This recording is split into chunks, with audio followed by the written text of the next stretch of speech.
It's time to wake up with your favorite bank, Rhinebeck Bank. I'm Michelle Barone, and I am here with Donna Harris from the U.S. Postal Inspection Service. Donna, welcome.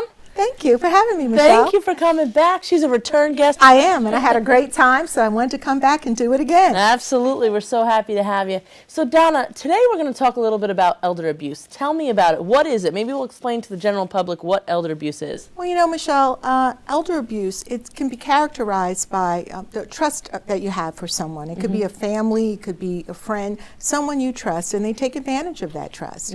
And essentially, they take advantage of the trust, and then they use that to steal, to enrich themselves, which is really bad. And you know, elder abuse comes in many forms. It could be physical, it can be emotional, and financial. And that's what, at the Postal Inspection Service, we generally look at.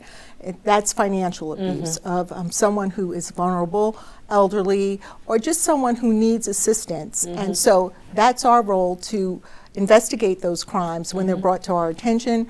Whether it's the DA's office, the U.S. Attorney's office, whenever we see a crime in that area, you know, certainly it touches our heart, and we certainly investigate that. How do criminals seek older Americans who might be vulnerable to elder abuse? Well, you know, a lot of times it's a crime of opportunity. It can be a relative, it could be someone who's taking care of them, a caregiver, or it could be someone, you know, from an agency.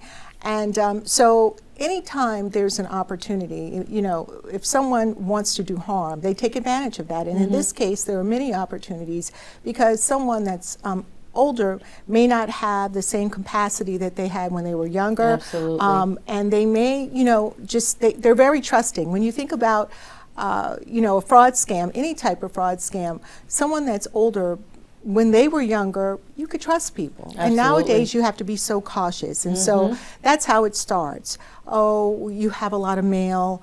Let me help you go through your mail. And then someone says, oh, wow, this person has a lot of money. So what harm will it do if I take, you know, $20 today? Right. Well, $20 today can grow to $100 tomorrow, to $1,000. And if you're trusted, you're not necessarily looking at what that person's doing until such time your bills are not paid. You know, so that's how it starts.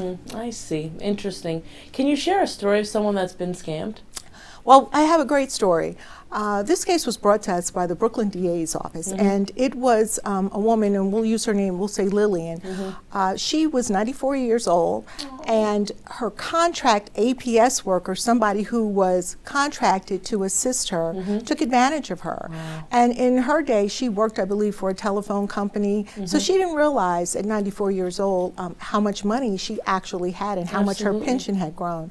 And so this individual really isolated her from, she didn't have much family, but she isolated her from the outside world, and she took advantage of that. And how it was brought to our attention was the bank recognized that why would someone 94 years old who never had a ATM card have an ATM card? Why would they need to go to stores like Bath and Body Works, Targets, when they never done that before? So they tracked the behavior. They tracked the behavior, and then it was brought to the DA's attention, who brought it to our attention. And certainly it's a nexus to the U.S. mail, because the bank statement came via the mail. Wow. You know, I always say isolation is the #1 way to be a victim of a crime.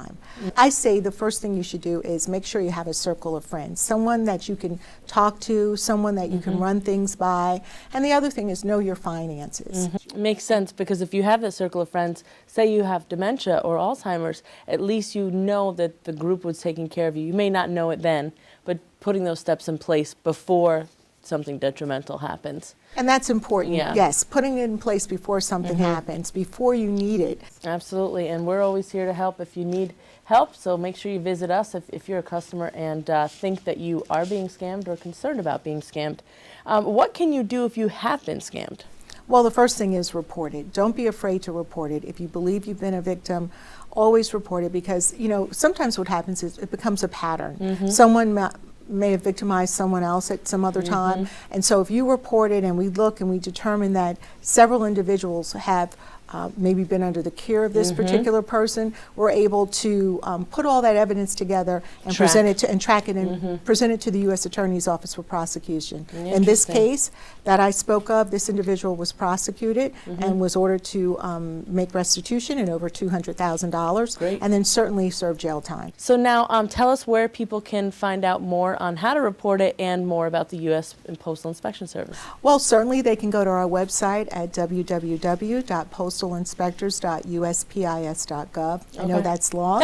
They can certainly go there. You can Google it too. They can Google it. Yes, you can Google everything. They can Google it. They certainly can also, look at our website for, we call it Consumer Alert News Network videos, and they can find more videos on fraud because we have a YouTube channel. And last but not least, they can follow us on Facebook at Postal Inspectors or on Twitter at USPIS Press Room. Awesome. Thank you. Thank you so much, Donna. It's Thank been you. a pleasure Thank you for having me. back. It's Yes, been a pleasure. I'm very excited to be back.